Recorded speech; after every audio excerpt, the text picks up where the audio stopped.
Hello, beautiful souls. So, over the weekend, house sitting, dog sitting, cat sitting. I left a video up about how crazy that was. Doing this with infection and not feeling that great. And whenever I have something in my immune system, it doesn't let me sleep. I have one good night and then I have 1 3-hour night, and it kind of goes in cycles like that. But at least, we're getting to the root cause of things. That's how life's been for me my whole life. Like, I've had health issues my whole life. So this weekend I was listening to a lot of different things on the planetary alignment and the yesterday's null moon portal, because of the numbers, the stacking of the numbers. People call that a portal. A lot of the theme for me has been, in everywhere I hear things about letting go, letting go, letting go. And it's a lot deeper than that, because there's a lot more than just letting go of ideas we're going to have to let go of. And I was listening to a yogi talk who I don't usually listen to, because one, he's super famous. Two, I think he's got an attitude I don't particularly like, though he's brilliant. And three, I think he hides a lot of stuff, and that's his mentality. Those people believe you get to a certain point of vibration and you have your following, whatever, that's your ministry. But I just find them that they have to have, like everybody does, they have to have a certain belief system, and they have to follow that belief system. Because if you don't have a road or a mental roadmap to follow, though they say nothing here is real, actually tangible, if you don't have a single focus, it's, to them, it's slower. So you can't be eclectic, yet they know that the neurons of human beings, because of the times we live in, are firing off like crazy more than ever. It's why so many kids are having mental illness, quote unquote. And it's not that, it's just, if they're not trained from the time they're little to quiet their mind, they're going to struggle. And the yogi was talking about self-love and how dangerous it was and how it'll make you psychotic. And I'm listening to him and I'm like, I don't agree with that at all. But then by the time he got to the end, I understood that he was looking at the United States way of self-love, where he's over in India. And, true love there is just devotion to different things. When you're on a certain path, and the yogi says you can only get to a certain level on the certain place of the certain steps that they believe in, because they have a belief system. And if they're using that system, they can't tell people that another system's right or this is better than theirs, because then people are going to get confused. But by the end of his talk, I understood where he was coming from, not because of what he said and the words he used in English, but because I know that he doesn't comprehend where we're coming from in the United States, and how we don't have a choice because we don't have the foundations of devotion and clarity that they do there. We don't have programs to follow. We don't have yogis. And if we do, they tend to be extremely corrupt. Whether or not people want to admit that, they usually, 90% of the time that I've seen, are very corrupt. And they're also, they say, yogis say they don't believe in a religion, but they make their path so narrow that it's the same thing. It's a religion. And I get it. Narrow's the gate that leads to life, and you're looking for life or life force or evolution as much as you can comprehend here. But when I hear them talk about mental illness, they're talking about people that are like brilliant, that have maybe 20 different personalities, but every single personality has a different genius, a different thought form, and speaks a different language. Well, here we call that channeling. In Russia, they call it a scientific experiment, and I can't think of the name of it now. My brain wants to say the Rykov effect, but I don't think that's right at all. though it could be that and I don't remember. But anyways, I used to practice it. And it's basically putting on the head of another person, like an icon that is past or someone whose work or style you like and emulating it. And this is called genius to some and genius to others. It's channeling, but to that person it was called schizophrenia. And he was saying self-love is what causes that. No, loving the ego self-identity is what causes psychosis. And there's a huge difference between the ego identity and loving the soul when you have to cut all of the ego off and bow to the soul and love the soul, the eternal part of yourself. And that bowing to the soul makes you actualize, which he didn't touch on any of that. So I'm guessing that he's teaching his people a different way to actualize other than bowing to the soul. And I know he is. Because I've heard other yogis say things about him. They don't talk against him because they don't talk against each other unless they're corrupt and doing bad things to people or women or children or whatever. And children, it's unforgivable, period. That's it, right? In the eyes of certain religions. Now, if you were not a good person, you were mentally ill, and then by chance you should happen to actualize because your whole life you were tormented by other human beings around you, and then you learn to actualize by actually judging what you did from a state of mind of clarity and how it wasn't right, and you change. And now I'm not talking about pedophiles and apists, and you can't say those certain words here, the pedometer. Anyways, I'm talking about, because I'm not going to bridge those subjects because that's not my place. I'm talking about not necessarily being a good parent, about following a religions that tell you that you have to spank your children or they'll go to hell, or, you know, these other Amish and Mennonite things I was brought up in, and how corrupt the ideas of you thinking you're doing right are, and you're not, you're doing evil. But you're brainwashed to thinking that's correct. Now, that doesn't make you per se schizophrenic or completely mentally ill. It's trauma. So if you can heal and clean up and change from trauma, and you don't destroy the innocence of others along the way, and if you do, you can make amends with those people and peace with that and pay your dues, so to speak, as the world says, and change. There's a possibility, but you will change. They'll be like, you won't be the same person no more. And that's rare. And the way I see most yogis actualize anyways when they're in samadhi is they're going out and taking on the characters of a ton of other plasmic beings anyways, or they'll call it Shiva, which is the Shiva, which is the energies in the plasma anyways. You know, not putting Shiva down or the devotion to a singularity of a certain god. But to me, the singularity is the soul, is coming back within the self, in the center of the toroidal field, and not in the way I was taught by bogus psychopaths. But, you know, the thing is they're religious, and so, like Christianity, a lot of the things it teaches are there to mock you and put you down and mire you when you're in the outer court, and you don't get that it's not about God out there, that God is in here. And the Bible says that everywhere in the New Testament, because in the Old Testament, God used to fall down on you. You used to get the Holy Ghost, and you'd get it for a little while and get the Shivas and Old Testament, old Abrahamic, Brahmic viewpoints. And then the Christ comes along, of the Christ consciousness, and then we say that the indwelling is always there from the inside out when you learn to bow to the throne, the heart, the center, and become the enchrysted being via that center energy from those heart chakra melding, mother, father, soul, and spirit. You expand. It changes the body.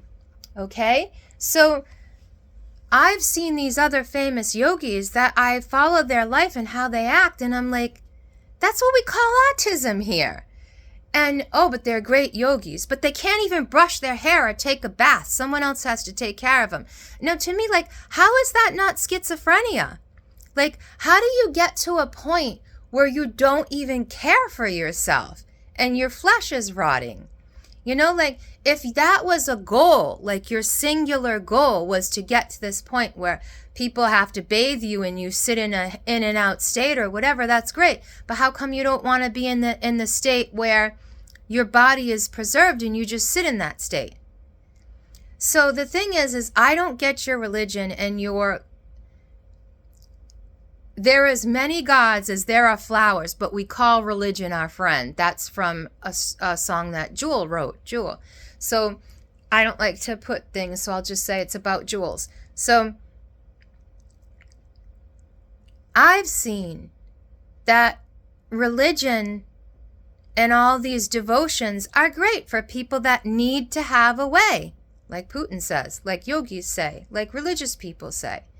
But like I said, they will keep you forever in the outer court because bowing to the soul and actualizing is too simple. Becoming the Enchristed being is too simple. Yet their book said that in the end ages, in the lowest age of energy, the end of the Kali, that people would only need devotion to actualize. And yet a man comes along, teaches you how to actualize just through devotion to the heart, to the center, to the Enchristed being, and that's hidden in a God spell book, and the church drowns it and crushes it down so you don't actually know the truth, because the church left in 70 AD, and even if they came back and ruled, it was a temporary kingdom of ruling with an iron fist because all the jinn and demons and those kind of people were still here living forever. So it's just like, to me, it's easier to follow the storylines as energy and then to look at these people and say, you were utterly destroyed by the English. Do you even know where you are in your timeline? And why does it matter? Because time in the end isn't real, just here and now is real. So then just bowing to your soul and your center is real. And I would never use that as an excuse to do something evil or bad. Even with the excuses, oh, I'd do anything to enlighten another person. But then you'll say, don't get involved with other people's karma. I hear these yogis talk and I listen to them and they repeat the same stories. People ask deep questions and they have a story. And it's like Confucius says, you know, and I've read Confucius since I was a little kid. My gram used to have Confucius stuff, so I'd read Confucius. And they were funny. But and they would make you think deep, and they taught me to question everything, flip it, and question it as a child from on up so I could understand the pun and the joke. And then learning to laugh at oneself and life and the pun and the joke is the way that I personally actualize. Some people call that a high yoga empath. I make fun of that, you know. I am a soul. And my soul's ignited, meaning it's living, and it's spreading through my body, which means it's taking over and becoming spirit. And no, I didn't adopt another spirit. I talk about how I was fractured and I had the expression of a walk-in in 2013 because of severe trauma. And then my whole life was just trauma after that, you know, and my gifts excelled within that trauma. But I was super fractured, and so I had to come back to the center in order not to be fractured. And that, to me, is a real shamanic journey, not this, oh, I'm going to go out to the water, and I'm going to put a mirror under the water. Hey, I'm making fun, so live with it, you know? And if no one can make fun of you, then you're not alive. You're already dead. You're already an evil spirit, and that's just, I'm sorry. But I make fun of every path, even my own, so you can see. This is what a Hayoka or an empath or a real joker does. But they still don't tread all over the king and queen in the court because they'd get jousted, ousted, you know? Knights would take care of them in a sec. And the only knights we have left on this earth are psychopathic masons, you know? It's like, or Illuminati, which is all the same thing, you know? And they think, oh, the psychopath, that's the joker. No. That's a psychopath. A trickster isn't a psychopath. A trickster may be a little bit of a fool and may be a little mentally off, but The point in acting mentally off is to throw you off so you can give the king and the queen the real download, the real wisdom. But I don't see that here. I see people who take on demons, who put their mirror under the water so they can trap a fourth dimensional creature, or stand in front of 60 mirrors and shatter themselves within them and break their consciousness all up. You know what I see? I see ignorance, but then I see it turned into nescience of willful ignorance. And I had that here. And I had all of those issues and had to examine all those issues until I could come into my center. It's like we got Carl Jung beliefs on one end, and we got, this other belief of yogis on this end. And it's just like there is so much beliefs out there that they're all just like, I say it all the time. They're like Charlie Brown's teachers. Mom, I'm gonna say the same story because you're too stupid to get it. And if you're a child and you're already asking existential questions, I'm still gonna treat you like a stupid adult because you're not enlightened. You're not actualized. And I can't F with your karma, but just by sitting here being enlightened, living with you, I F with your karma just like I did with my own family's karma. Come on now. There is no way you cannot be enlightened and not F with somebody else's karma. They step in your way. They step on your toes. They want to play an evil game with a court jester, with someone who knows how to take the worst pain and suffering a human can go through. Rape, being starved, beaten, having their family dissolved, having people try to off them since the time they were little, even their own kids because they had breakdowns, and that was due to the church you put them in, the religions and it's just one continual trauma, and you learn to get through step by step, and you learn to laugh at yourself, and you go through times of intense suffering, but those intense suffering are so you bow to the soul. So you renew the mind by diving into the soul, because all you got left at the end of the day is this you leave with. As soul, as spirit, whatever you call that, your ghost. And do you want to leave with it unholy and be wiped out with the unholy things as the energy rises? Or do you want to, I got to make a record for Saturn as if Saturn didn't have enough rings of their own and they might disappear and that's us evil people and blah, blah, blah, blah, planetary divination. And I can't see any further than that. Because you have blinders on your eyes, because you haven't got to the inner court, even though the curtain's ripped down, you're refusing to look at it. Because, we can't do that. We got to do this that we did thousands of years ago, and each its own, and everyone their own God. And wah, wah, wah, wah, wah, Charlie Brown. Shut everybody else up and go within. Because within is where the fractal of God that is you lies.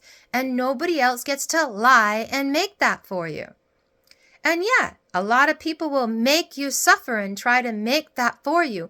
And whenever you submit to a teacher, they're going to crush you. They're going to use you. They're going to violate you in some way, shape, or form. Because it's rare, and that's why I don't call myself or like to call myself a teacher. I say I might have a teaching. But I will just be falling asleep at night, and I know the difference between my racy mind and spirit because everything will get quiet and still, and then a voice will say something to me like, no one can use you because you have to turn that around, and here's how. And it's a very still voice, and it's like, whoa, you get hit with the clarity, like inspiration, like it makes sense. In a layer of ways it never made sense before. And you feel the stillness and the peace within your heart because it is actually true. And you can actually fathom it on a level where you're like, oh, I'm free. If I don't give these people, if I don't pity them and I don't pity myself, then there's no space for this continual wheel anymore, and I can just be like, oh, okay. You're trying to trigger me to pity myself, or you're trying to trigger me to pity you, or both at the same time, because you're just a cog in a wheel, and you're psycho. And we admire that in teachers. We admire that in religions because they're legions. Religios.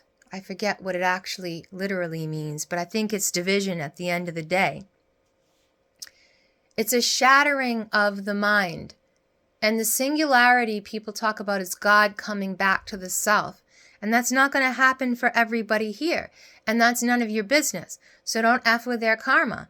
You share with who shares, and those who get it, get it. And those who don't maybe only get your 3-minute shorts where you make fun of yourself and your life.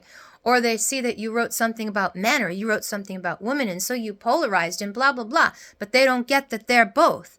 And that their job is to clean the divine masculine and feminine within, so none of the outside matters, because it ain't about the outside, because you ain't going to stay in the outside. You're not going to stay here in the suffering unless that's what you believe in, so you hive mind to that, and you got to do that record. Spin that record, baby. Or you got to hop into somebody else's body and make them your record. Or they got to be a notch in your belt or on your lipstick case, because that's the only way you can make and create here. And I was like that. So I just feel like the end of the day, I am always going to tell you to bow to your soul and to stay away from narcissists. Don't pity people who have more than you ever. Unless you're like pitying them for a second to say, oh, they're lost. End of story. It's none of my business. None of my business. I used to think that it was my business and pity and feel sorry for. And every time I do that, people will turn around and stab you in the back.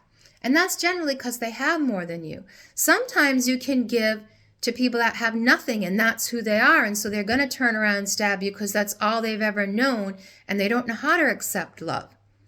They don't know how to just accept that there's free in this world. And they're going to go back when they get something, instead of change of heart and seeing themselves and where they were and how this lifted them. They're going to go back to being that narcissistic, entrapped mind. And there's just, you can't save people from that. You can be there for them. But I've had to learn that the people I love the most in life, I cannot have pity on them. If I can't come up to them and just heal them, which is not pity, it's just good for the whole earth, everything and everyone for people to heal. It's clean for the environment, it's better for everyone. So if I can't just go up to that person and heal that person, or just give them a buck or whatever, which I generally never hand out money because I don't have any. And when I do, I need to buy what I need to buy. And I've always got people who have a ton of money pressuring me to pick up their debts, their needs, their wants. And so I refuse to give to anyone who has more than me anymore. And generally that's nobody. I mean, everyone I know has more than me. You know, I've seen bums on the street who make more a day than I do in a year and go out and spend it, you know? So the thing is pity is wrong. Pity is a low vibration. And pity, self-pity is the same. And that's where that external false world wants you to be. They want you to bring you to the outside, out of yourself, and push you down into the false reality here. And even yogis and even great teachers will do that. Not because they know and because they comprehend, but because they don't understand any culture outside of their petri dish. And for me, I want to understand the cultures outside of my petri dish. And I want to present things in a way where everybody understands them. And it's simple. Bow to your soul. That's how you actualize. And then if you have a calling to go further with spirituality, then that you do that. But anything before that is a sort of spiritual psychosis. You're shattered, and the shamanic journey isn't taking on more things and enslaving them or using them or letting them use you. No, it's pulling all the pieces back in and back together and mending and melding the soul. And there's people that follow religions and stuff that, oh, I'm a psychopath, so therefore I'm God's holy angel of psychopathy. like a death angel or whatever. And I get that because I understood that, and I talked a lot about it. I talked a lot about Azrael and Pluto, but those were archetypes of planetary divination with me in the mindset being used by those religions, and then also being able to use them as a Hayoka and turn it around and use it on my enemies that are their own enemy because they're playing a game that's a lie. And so if they're putting their vibration up above me, I know how to turn that Confucius thought form around, and that's a gift. I earned it through much suffering, and send it back their way. Because if they're going to play bad angel, then I'm going to play good angel. If they're going to play an evil empath, I guess they say exists, then I'm going to be the Hayoka empath.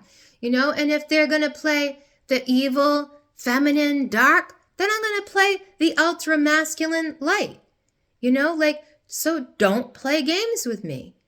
These people literally in Masonry think everything's a game. It's set out like a chessboard, the black and the white, the red and the blue, the left and the right. And it's not. That's all a lie. Those are legions of religions, and again, got there from Islam and following demons. Why did they have to keep it quiet? Because hundreds of years ago, the Catholic Church was the remnant of the kingdom that was set up on earth under Christ's iron fist. The iron fish. That's funny. But anyways, iron still represents law and rule, and it's not the freedom we're meant to have until that yuga is over. And that iron fist did its job. But always Islam held back and hid, and the Jews also within the Babylonian and the Americans and the whoever, Hindu, whatever, hid their Babylonian witchcraft and magic, which I'm not saying witchcraft is bad because people don't know what I'm talking about when I say it. But it's about energy, low energy and entropy when I speak about this. And that was ruled with an iron fist and it wasn't allowed. But now in this next age, you get to rule yourself once the negative energies and entropy is wiped out. And you all get to be angels.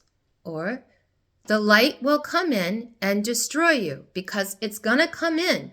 Whether you think of yourself as Fred Flintstone or Barney Rubble, or you think of yourself as, that purple spotted dinosaur that was so popular in the 90s for kids shows and turns out to be, another foot. And it's weird that we call them something to do with ped, which has to do with feet, which has to do with stomping on, which has to do with walking, which has to do with your feet and your soul. It's crazy how language is another thing that can reveal a ton to you. But it ain't revealing a ton to me by taking on a demon and by suppressing and holding down a fourth dimensional entity and making it my Dolby, my Dolby stereo. But anyways, thank you for your time, beautiful souls.